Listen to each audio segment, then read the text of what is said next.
ఈ ఆధ్యాత్మిక చింతన ముసుగులో కొంతమంది అన్నీ కాకపోవచ్చు, కొన్ని పీఠాధిపతులలాగానో కొన్ని రకాలుగా ఈ ఇల్లీగల్ యాక్టివిటీస్ జరుగుతూ ఉంది. వాటి మీద ఎందుకు మీరు గలం ఇప్పట్లేదు? వాటిని ఎందుకు అడ్డుకోవట్లేదు? ప్రతిదీ అడ్డుకుంటున్నామండి. ఎందుకంటే మీకు గతంలో ఆంధ్రప్రదేశ్లో ఒక రాజగురువు ఉన్నారు, స్వరూపానంద సరస్వతి అని చెప్పేసి. తన పుట్టినరోజు సందర్భంగా ఆంధ్రప్రదేశ్లో ఉన్న అన్ని దేవాలయాల నుంచి నాకు ఆలయ మర్యాదలు కావాలి అని చెప్పి ఆయన ప్రభుత్వానికి లేఖ రాయటం, ప్రభుత్వం వాళ్ళ మఠం నుంచి లేఖ రాగానే ఇమ్మీడియట్గా వారికి అన్ని ఆలయాల నుంచి కూడా ఆలయ మర్యాదలు పంపించాలి ఆ పుట్టినరోజు సందర్భంగా అని చెప్పేసి ఉత్తర్వులు ఇవ్వడం జరిగింది. దాని మీద 1 డేలో మేము కోర్టుకు వేయటం జరిగింది. కోర్టు నుంచి స్టే ఆర్డర్ తీసుకురావడం జరిగింది. స్టే ఆర్డర్ కూడా కాదు, సర్క్యులర్ పంపించారు ఎండోమెంట్ డిపార్ట్మెంట్ నుంచి. ఆ సర్క్యులర్ని ఉపసంహరించుకోవటం కూడా జరిగింది. ఎటువంటి ఆలయ మర్యాదలు ఇవ్వాల. ఎందుకు? నువ్వు ఏ పీఠానికి సంబంధించిన వాడవని? మాకు సంబంధించినంత వరకు ఆమ్నాయ పీఠాలు 4 ఏవైతే ఉన్నాయో అవి మాత్రమే ఆదరణీయమైనవి. మిగతా పీఠాధిపతులందరినీ మేము గౌరవిస్తాం. కానీ మీరు ఆలయాలను మీ గుప్పిట్లో పెట్టుకోవాలని చూస్తూ ఉంటే మాత్రం ఖచ్చితంగా చూస్తూ కూర్చొని ప్రసక్తే లేదు. ఓకే, ఏవండి ఆ 4 చెప్పారు? ఏంటి అండి అవి? దక్షిణామ్నాయపీఠం, పూరీపీఠము, మనకి శృంగేరి శారదాపీఠము, తూర్పున పూరీపీఠము, బదరీపీఠము, జ్యోతిర్మఠం 4 ఉన్నాయండి. శంకరాచార్యుల వారు స్థాపించినవి. ఓకే, అవి 4 ప్రాధాన్యం. అవి 4 ప్రామాణికాలు. వాటిని మాత్రమే మేము గౌరవిస్తాము. వాటికే మేము అనుబంధంగా పనిచేస్తారు అందరూ కూడా, అన్ని దేవాలయాలు.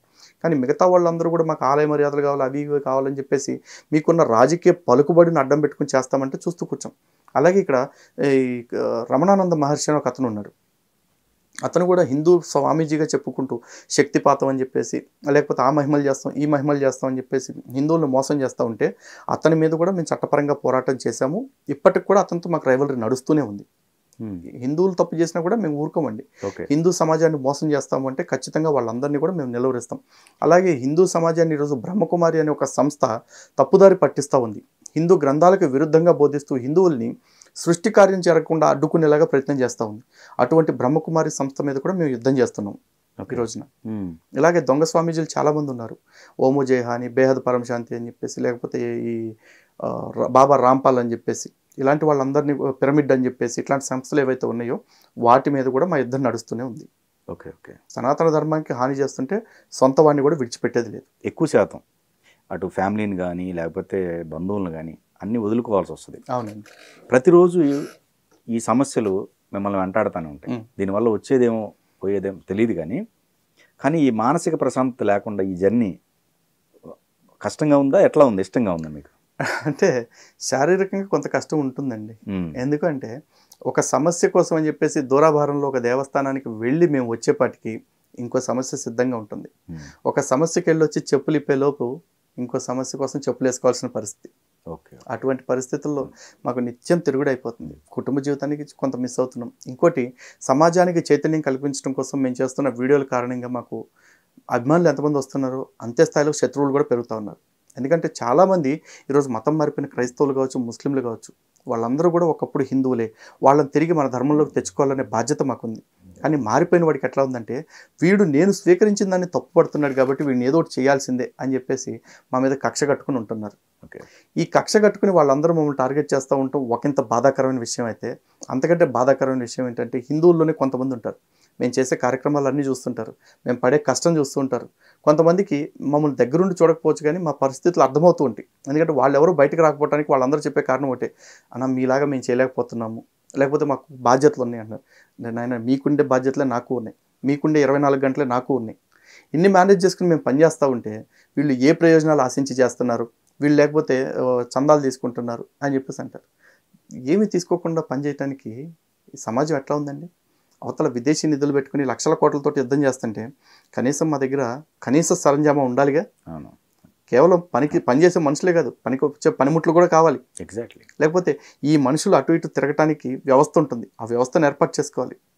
ఇవన్నీ చేస్తున్నప్పుడు కూడా వాళ్ళు రకరకాల విమర్శలు చేస్తూ ఉంటారు సొంత వాళ్ళే. కోర్స్ ఆ విమర్శలను కూడా మేము ప్రిపేర్ అయ్యే ఉన్నాం, దాన్ని ఎక్కువగా తీసుకోం. కాకపోతే సొంత వాళ్ళ నుంచి వచ్చే వ్యతిరేకత కొంత బాధిస్తూ ఉంటుంది. ఇలాంటివి వచ్చినప్పుడన్నా కనీసం హిందువులైనా, అరే వాళ్ళు చేస్తున్న దానిలో నువ్వేం చేస్తున్నావు, వాళ్ళని ఏ దీంతో ప్రశ్నిస్తున్నావు అని చెప్పేసి కొంతమంది సపోర్ట్గా మాట్లాడుతుంటారు. అలాంటి సపోర్ట్ ఇంకాస్త పెరిగితే మాకు కూడా సంతోషంగా ఉంటుంది. అసలు హిందూ మతంలో ఉన్న గొప్పతనం ఏంటండి? యాక్చువల్లీ మంచి ప్రశ్న అండి. ఎందుకంటే చాలామంది హిందువులు కూడా అంటూ ఉంటారు బయట, హిందువులా జీవించు, హిందువునని గర్వించు అని చెప్పేసి అంటారు.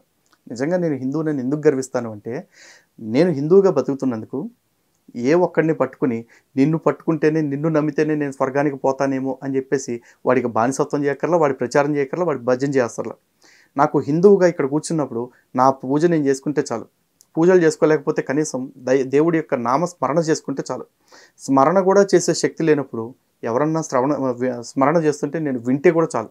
ఎందుకంటే ఇక్కడ నవవిధ భక్తి రీతులు అని చెప్తారు. శ్రవణం, కీర్తనం, విష్ణోహ స్మరణం, పాదసేవనం, అర్చనం, వందనం, దాస్యం, సఖ్యం, ఆత్మనివేదనం అని చెప్పేసి ఈ 9 రకాల పద్ధతుల్లో ఏమీ చేయలేని వాడు విన్నా కూడా వాడికి పుణ్యం వస్తుంది. కాబట్టి ఇక్కడ నాకు ఎటువంటి టార్గెట్లు లేవు. నాకు ఇక్కడ ఎవ్వరు కూడా నువ్వు 10 మందిని మారిస్తే నీకు పరలోకంలో ఈ బెర్త్ వస్తుంది, లేకపోతే 50 మందిని మారిస్తే నీకు ఆ లోకంలో ఈ సౌకర్యాలు వస్తాయి, లేకపోతే నీ మతం కోసం నువ్వు ఇంతమందిని చంపితే నీకు ఇంతమంది కన్యల్ని ఇస్తారు, ఇట్లాంటి ఎక్కడ బంపర్ ఆఫర్లు నాకేం లేవు. నువ్వు పరోపకారార్థం ఇదం శరీరం, నీకు పక్కవాడికి సాయం చేయటం కోసమే నీకు శరీరం ఇచ్చాడు. కాబట్టి ఈ శరీరం ఆధారంగానే నువ్వు అన్ని ధర్మాలు నెరవేర్చు అని చెప్పి నా ధర్మం చెప్తుంది. శరీర మాధ్యమం కలు ధర్మ సాధనం. ఈ శరీరాన్ని అడ్డం పెట్టుకుని నువ్వు అన్ని ధర్మాలని నెరవేర్చు, ఆ ధర్మబద్ధంగా జీవిస్తే నీకు భగవంతుడు ఆటోమేటిక్గా భగవంతుడిని చేరుకుంటావు అని చెప్తున్నారు. కాబట్టి ఇక్కడ నాకు ఎటువంటి ఉన్మాదాన్ని ప్రదర్శించాల్సిన అవసరం లేదు, ఎటువంటి మూర్ఖత్వాన్ని ప్రదర్శించాల్సిన అవసరం లేదు. అందుకే నేను హిందువుగా పుట్టినందుకు గర్విస్తూ ఉంటాను. Okay okay. ఇక్కడ సత్యమేవ జయతే, లోకా సమస్త సుఖినో భవంతు, ధర్మో రక్షతి రక్షిత, ఇలాంటి మాటలే ఉంటాయండి. ఇప్పుడు బైరి నరేష్ కామెంట్ ఉందండి. ఇప్పుడు అదే పురాణ ఇతిహాసాల్లో అయ్యప్ప జననం గురించి ఇలా ఉంది అని చెప్పేసి చెప్తున్నాడు. మరి వాటిని ఎలా అర్థం చేసుకోవాలి? ప్రాబ్లం అదేనండి. దేన్ని ఎలా చదవాలి అనేది తెలియాలి అంటే ఆల్రెడీ దాన్ని అర్థం చేసుకునే వ్యక్తుల మార్గదర్శనం కంపల్సరీ. ఈ రోజున అతను సైన్స్ అంటున్నాడు. ఆ సైన్స్కి సంబంధించిన పుస్తకాలు 4 తీసుకొచ్చి ఒక పిల్లోడికి ఇచ్చి నువ్వు చదువుకోరా అన్నాం అనుకోండి, ఒక 10th క్లాస్ వాడి పుస్తకాలు తీసుకొచ్చి 1st క్లాస్ వాడికి ఇచ్చేసి నువ్వు చదువుకో అన్నాం అనుకోండి, వాడికి అర్థమవుతుందా? చదవలేడు.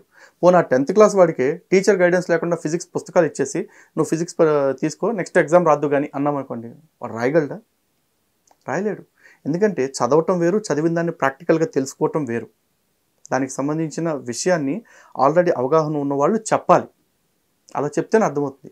ఇక్కడ పురాణానికి సంబంధించి, ఇతిహాసానికి సంబంధించి కూడా చూసుకుంటే ఇతిహాసం ఓకే, ఇతిహాసం అంటే ఇది ఇలాగే జరిగింది కాబట్టి దాన్ని అలాగే తీసుకో, దాని వెనకాల తాత్విక కోణం ఉన్నా కూడా దాన్ని తీసుకోపోయినా నష్టంలా. కానీ పురాణానికి అలా కాదండి. పురాణానికి 5 లక్షణాలు చెప్తారు. సర్గశ్చ ప్రతిసర్గశ్చ వంశో మన్వంతరాణిచ వంశానుచరితం చైవ పురాణం 5 లక్షణం అని చెప్పేసి చెప్తారు. అందులో సృష్టి, ప్రళయం ఈ రెండింటికి సంబంధించింది.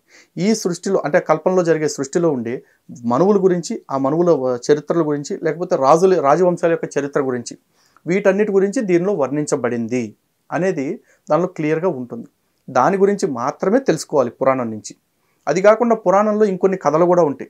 సపోజ్ ఉదాహరణకి శివుడు పార్వతీదేవి 100 దివ్య సంవత్సరాలు క్రీడించారు అని చెప్పేసి చెప్తారు కుమార జననం కోసం. 100 దివ్య సంవత్సరాలు క్రీడించారు అంటే అప్పటి ఉన్న కాలమాన పరిస్థితులు బట్టి అప్పటి ప్రజలకు అర్థమవటం కోసం సాంకేతికపరమైన అంశాలని ఆ రోజున ఆధ్యాత్మికతతో జోడించి దేవుళ్ళ పేరుతో చెప్పారు. నిజానికి దేవుళ్ళు అనగానే మనం ఎట్లా చూస్తామంటే శివుడు అనగానే 3 కళ్ళు ఉంటాయి, విష్ణువు అనగానే ఒక 10 చేతులు లేకపోతే 4 తలకాయలు ఉంటాయి, లేదా బ్రహ్మ అంటే 4 తలకాయలు ఉంటాయి, ఇట్లా మాట్లాడతారు. దేవుణ్ణి అలా చూస్తున్నాము అంటేనే మనకి ఏమీ అర్థం కావట్లేదని దైవత్వాన్ని. నిజానికి దేవుడు అంటే ఒక శక్తి.